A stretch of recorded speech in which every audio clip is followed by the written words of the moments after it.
नमस्कार, जय हिंद साथियों। मैं हूं सचिन मंसारे। दोस्तों, हमने पिछले ऑडियो लेक्चर में संधियों के बारे में डिस्कशन किया था। आज हम डिस्कस करने वाले हैं समास के ऊपर। तो दोस्तों, समास किसे कहते हैं?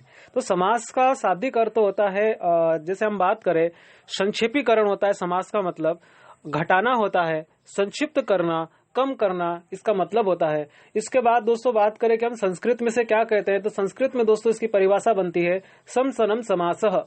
समसनम समासः संस्कृत में इसकी समास की परिभाषा बनती है। और इसको शॉर्टकट इसमें देखा जाए, इसका अर्थ थोड़ा निकाला जाए तो दोस्तों क्या होता है, जैसे कि राजा का पुत्र, तो राजा का पुत्र, इसको हम संक्षिप्त लिखेंगे तो क्या लिख सकते हैं, राजपुत्र। जैसे राजा की आज्ञा, तो राजज्ञा। मतलब इनको ऐसा हम घटा रहे हैं, ऐसा संक्षिप्त कर रहे हैं कि उसके पद के समान वो अर्थ धारण कर रहे हैं। मतलब उसकी इतना छोटा कर रहे हैं कि उसका अर्थ चेंज नहीं हो रहा है। जैसे पराधीन, तो पर के अधीन जो लिखा है उसको हमने संक्षिप्त किया समास में, तो दोस्तों क्या बना, पराधीन। राजा का कुमार, तो राजा का कुमार ये बड़ा आपको लग रहा है, इसको हम संक्षिप्त करेंगे तो क्या बनेगा, राजकुमार। फिर बात करें देश की रक्षा, तो देश की रक्षा पर क्या बनेगा, देश रक्षा। शिवालय यानी शिव का आलय, शिव का घर। फिर बात करें घर का स्वामी या ग्रह का स्वामी, तो दोस्तों इसका संक्षिप्त नाम हम करेंगे, उसे क्या कहेंगे, ग्रह स्वामी। विद्या का सागर, उसका शॉर्टकट बनाएंगे तो क्या बनेगा, संक्षिप्त बनाएंगे तो विद्या सागर। और बात कर लेते हैं नवरात्रि का समूह, तो नवरात्रि का समूह को दोस्तों हम क्या कहते हैं, नवरात्र कहते हैं। 7 ऋषियों का समूह, तो दोस्तों क्या कहलाता है, सप्तऋषि। फिर 5 नदियों का समूह, तो दोस्तों क्या कहेंगे, पंचनद कहेंगे। या फिर कहें कि तीनों कोणों का समाहार, त्रिकोण। तीनों रंगों का समूह, तिरंगा। 7 दिनों का समूह, सप्ताह। तो ये दोस्तों सब क्या है कि हम जो बड़ा या 2 ऐसे पद रहते हैं जिनको हम क्या करते हैं, संक्षिप्त करते हैं, घटाते हैं, कम करते हैं, संक्षेपीकरण करते हैं। इसका मतलब क्या होता है कि 2 पदों का ऐसा संक्षिप्त रूप जो पदों के समान अर्थ धारण कर ले। 2 पदों का ऐसा संक्षिप्त रूप जो पद के समान क्या कर ले, अर्थ धारण कर ले। मतलब क्या कि किसी पदों को समास के हम इतना छोटा करें कि उसका अर्थ परिवर्तन नहीं हो, वही का वही रहे, वो दोस्तों क्या कहलाता है, समास कहलाता है। आप समझ चुके होंगे कि जो बड़ी चीज रहती है, बड़ा शब्द रहता है, उसको कम करने के लिए क्या होता है, समास होता है। और दोस्तों इसका क्या होता है कि विग्रह होता है, जबकि संधि का क्या होता है, विच्छेद होता है। विग्रह मतलब क्या करना, बांटना, बिखेरना। जैसे मैंने लिख दिया राजपुत्र, तो राजपुत्र दोस्तों क्या हो गया, एक समास हो गया, समस्त पद हो गया। अब इसको हम विग्रह करेंगे यानी बांटेंगे यानी कि फैलाएंगे, तो क्या बन जाएगा, राजा का पुत्र। फिर बात करें जैसे शोकमग्न, तो शोकमग्न में दोस्तों हम क्या करेंगे, इसको शोकमग्न समस्त पद यानी दोनों पद मिलकर बना है, इसको हम बिखेरेंगे यानी कि बांटेंगे। विग्रह का मतलब ही होता है फैलाना, बांटना, विग्रह करना। तो विग्रह का मतलब होता है दोस्तों बांटना, फैलाना, बिखेरना।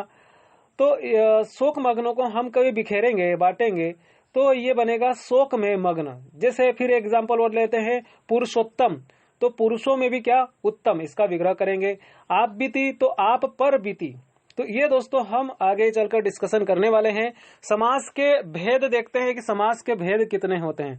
तो समास के भेद दोस्तों, वैसे प्राचीन समय में समास के भेद 4 माने गए थे, और दोस्तों आज वर्तमान में हम देख रहे हैं तो 6 भेद होते हैं।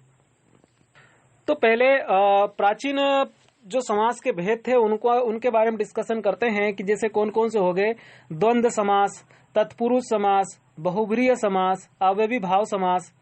और इनके स्पेशल एक बात करें तो प्राचीन समय में दोस्तों क्या था कि विद्वानों ने द्विगु समास और कर्मधारय समास को तत्पुरुष समास में जोड़ दिया था, परंतु वर्तमान विद्वानों ने उसे अलग करके समास के कुल कितने भेद कर दिए, 6 भेद कर दिए हैं। तो जैसे तत्पुरुष में से ही निकला था कौन, कर्मधारय समास, और कर्मधारय समास से कौन निकला है, द्विगु समास।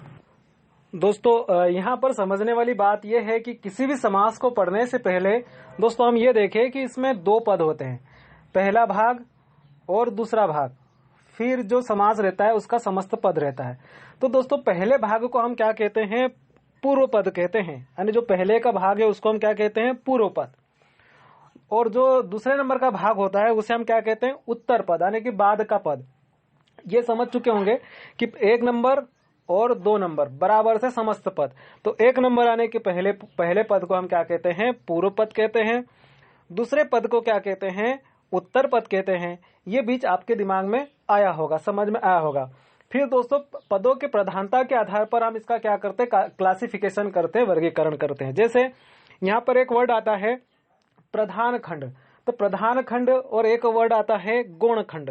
तो प्रधान खंड का मतलब ये होता है जैसे प्रधानमंत्री है ना, तो प्रधान खंड का प्रधान मतलब मेन। तो प्रधान का ये अर्थ ये होता है कि जिसका क्या हो, अर्थ पर बल पड़े। मतलब क्या, जैसे यहाँ पर कभी मैं बोल दूं कि पूर्व पद प्रधान और उत्तर पद क्या हो, गौण हो। तो पूर्व पद का मतलब क्या कि पहले वाले पद पर क्या हो, उस पर बल पड़े, मतलब उसका कोई ना कोई ज्यादा फोर्स, यानी कि ज्यादा वैल्यू किसकी है, पहले पद की। और उत्तर पद गौण, तो उत्तर पद गौण मतलब क्या कि दूसरे नंबर का पद है, यानी कि 2 नंबर का पद है, वो क्या है, जिसका अर्थ का बल नहीं पड़ता, उसे हम क्या कहते हैं? गौण कहते हैं। एक बार फिर से आप रिपीट कर ले, समझ ले कि दोस्तों किसी भी पदों को हम क्या करते हैं? पदों की प्रधानता के आधार पर क्या करते हैं? पहले पद को हम क्या कहते हैं? पूर्व पद कहते हैं, और दूसरे पद को क्या कहते हैं? उत्तर पद कहते हैं। ये 2 चीज समझ में आई। फिर बात यह आती है कि प्रधान खंड। प्रधान खंड किसे कहेंगे कि अर्थ का जहां पर बल पड़े उसे क्या कहते हैं? प्रधान खंड। और जहां अर्थ का बल नहीं पड़ता है उसे हम क्या कहते हैं? गौण खंड, गौण खंड कहते हैं। तो मैंने जैसे कहा कि पूर्व पद क्या हो? प्रधान हो। उत्तर पद क्या हो? गौण हो। तो पूर्व पद मतलब पूर्व पद पर क्या हो रहा है? प्रधान। प्रधान मीन्स क्या हो रहा है कि जिस पर बल पड़ रहा है। गौण, उत्तर पद क्या है? गौण। तो गौण का मतलब क्या हुआ कि इस पर अर्थ नहीं पड़ रहा है। फिर मेरा कहने का मतलब यह है कि पूर्व पद प्रधान हो, पूर्व पद प्रधान हो और उत्तर पद भी प्रधान हो, तो मतलब दोनों पे अर्थ पड़ रहा है, दोनों मेन बोस है। फिर मैंने कहा कि पूर्व पद गौण हो और उत्तर पद क्या हो? प्रधान हो। तो पूर्व पद क्या हो जाएगा? गौण, मतलब कि इसका कोई अर्थ नहीं है, दूसरे पे क्या होगा? अर्थ होगा। फिर मैंने कहा कि दोनों पद क्या हो? अप्रधान हो, मतलब दोनों की कोई वैल्यू नहीं है। फिर मैंने कहा कि दोनों पद क्या हो? गौण हो, मतलब कि दोनों की वैल्यू नहीं है। तो ये आप समझ चुके होंगे। तो आज हम देखने वाले हैं द्वंद्व समास के बारे में। नाम से स्पष्ट है, द्वंद्व लिखेंगे तो द्वंद्व में दोस्तों क्या हो रहा है? यहाँ पर दोनों पद प्रधान होते हैं, दोनों पद प्रधान होते हैं, मतलब कि पूर्व पद भी क्या होता है? प्रधान होता है। उत्तर पद भी दोस्तों क्या होता है? प्रधान होता है। तो पूर्व पद हमने क्या देखा? 1 नंबर। उत्तर पद मतलब 2 नंबर। दोनों पदों क्या होते हैं? प्रधान होते हैं। और दोनों में क्या होती है दोस्तों? प्रतिस्पर्धा होती है। प्रतिस्पर्धा मतलब कॉम्पिटिशन होती है। जैसे कुछ एग्जाम्पल देखें, मतलब कि क्या होता है? दोनों पद प्रधान मतलब कि दोनों मुख्य मुख्य पद होते हैं, दोनों हेड होते हैं, समझ लीजिएगा। तो इसमें प्रयोग अधिकतम क्या होता है दोस्तों? और का प्रयोग किया जाता है, अथवा का प्रयोग किया जाता है, या का प्रयोग किया जाता है, एवं का किया जाता है, और दोनों में कंपटीशन होता है। जैसे बात करें भाई और बहन, तो भाई और बहन दोस्तों ये समस्त पद हो गया। जब इनका हम क्या करेंगे? विग्रह करेंगे, इनको बांटेंगे यानी कि फैलाएंगे, तो क्या बनेगा? भाई और बहन का भाई बहन का ये समस्त पद हो गया। और इसको हम क्या करें? बिखेरेंगे तो भाई और बहन ये बन जाएगा। गंगा यमुना, तो गंगा यमुना का जब विग्रह करेंगे तो क्या बनेगा? गंगा और यमुना। पाप पुण्य, पाप और पुण्य। दाल भात, दाल और भात। खरा खोटा, खरा और खोटा। माँ बाप, माँ और बाप। आगा पीछा, आगे और पीछे। आचार विचार, आचार और विचार। शुभ लाभ, शुभ लाभ। दिन रात, दिन और रात। शुभ लाभ, शुभ और लाभ। तो दोस्तों यहाँ पर आप समझ रहे होंगे कि व्यक्तियों के बीच क्या हो रहा है? द्वंद्व हो रहा है। द्वंद्व मीन्स कंपटीशन हो रहा है। अरे जैसे भाई बहन, तो भाई अलग नहीं मान रहा, बहन अलग नहीं मान रही, भाई और बहन। भाई का अपोजिट जस्ट क्या बनेगा? बहन। गंगा का क्या बनेगा? यमुना। पाप का पुण्य, दाल का भात, खरा का खोटा, माँ का बाप। तो ये आप समझ रहे होंगे कि दोनों के बीच में क्या हो रही है? प्रतिस्पर्धा हो रही है, यानी कि दोनों के बीच में क्या हो रहा है? कंपटीशन हो रहा है। और यहाँ पर मैंने द्वंद्व समास के इसमें क्या बताया कि दोनों पद क्या होते हैं? प्रधान होते हैं, मेन होते हैं, मुख्य मुख्य होते हैं दोनों। जैसे भाई है तो भाई पूर्व पद हो गया, और बहन क्या हो गया? उत्तर पद हो गया। तो भाई भी दोस्तों मेन है, प्रधान है, और बहन भी क्या है? प्रधान है। जब इसका विग्रह करेंगे तो भाई और बहन बन जाएगा। गंगा और यमुना, पाप और पुण्य, दाल और भात। तो ये समझ चुके होंगे कि इनके बीच में क्या होती है? प्रतियोगिता होती है, यानी स्पर्धा होती है। और इसकी परिभाषा देखते हैं। जैसे द्वंद्व समास में क्या कहा गया है कि जिस समस्त पद के दोनों पद प्रधान हो तथा विग्रह करने पर और अथवा या एवं लगता हो, वहां पर क्या लगता है, द्वंद्व समास कहलाता है। और जैसे इसकी पहचान ये है कि दोस्तों इसमें हाइफन यानी कि योजक चिन्ह का प्रयोग अधिकतम किया जाता है। जैसे माता और पिता, माता पिता। फिर बात करें नदी नाले, तो नदी और नाले। पाप पुण्य, तो पाप पुण्य का हम संधि नहीं, विग्रह करेंगे, समास विग्रह करेंगे तो पाप और पुण्य।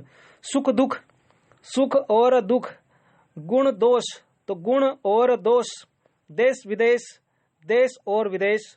उच्च नीच, तो उच्च और नीच दोस्तों ये क्या है, दोनों पद क्या है, प्रधान है और दोनों एक दूसरे से क्या कर रहे हैं, कंपटीशन कर रहे हैं। उच्च नीच, उच्च या नीच। आगे पीछे, आगे और पीछे। राजा प्रजा, राजा और प्रजा।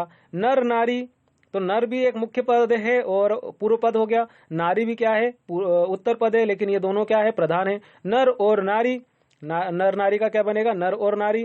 खरा खोटा, खरा या खोटा। राधा कृष्ण, राधा और कृष्ण। ठंडा गरम, ठंडा या गरम। छल कपट, छल और कपट। अपना पराया, अपना और पराया। तो ये दोस्तों हो गए। और कुछ स्पेशल है जिनके बारे में हम बात करें कि ये एग्जाम्स में आते हैं, आप इस पे थोड़ा सा ध्यान दीजिएगा। जैसे धर्माधर्म, तो धर्माधर्म में क्या रहेगा, धर्म और अधर्म। पापा पाप, पापा पाप। पाप और अपाप, पाप और अपाप। लाभालाभ, लाभ और अलाभ। दोस्तों ये हमने पढ़ा। और पहचान इसकी है कि द्वंद्व समास में ये दोनों पदों का संज्ञा, सर्वनाम अथवा क्रिया होना चाहिए, तो वो क्या कहलाता है, द्वंद्व समास। द्वंद्व समास के बारे में हमने देखा कि जहां पर क्या होते हैं, दोनों पद प्रधान होते हैं और इसके बीच में योजक चिन्ह क्या लगे रहते हैं, और अथवा या एवं, विग्रह करते समय। और दोनों में क्या होता है दोस्तों, कंपटीशन होता है और दोनों पद प्रधान होते हैं, यानी कि दोनों पद को हम क्या कहते हैं, फर्स्ट वाले को पूर्व पद और दूसरे वाले पद को उत्तर पद कहते हैं। तो दोनों क्या है, प्रधान होते हैं। प्रधान का मतलब क्या होता है कि दोनों जो पद है, प्रधान खंड का मतलब हो कि अर्थ का बल पड़े, उसे हम क्या कहते हैं, प्रधान खंड। और गुण खंड किसे कहते हैं, जो अर्थ का बल नहीं पड़ता उसे हम गुण खंड कहते हैं। तो द्वंद्व समास में दोनों में प्रतिस्पर्धा होती है, कंपटीशन होता है, दोनों मेन बॉस होते हैं, मुख्य होते हैं और दोनों पद प्रधान होते हैं। और अथवा या एवं का प्रयोग किया जाता है। ये आप समझ चुके होंगे। मिलते हैं नए लेक्चर के साथ, जब तक के लिए जय हिंद,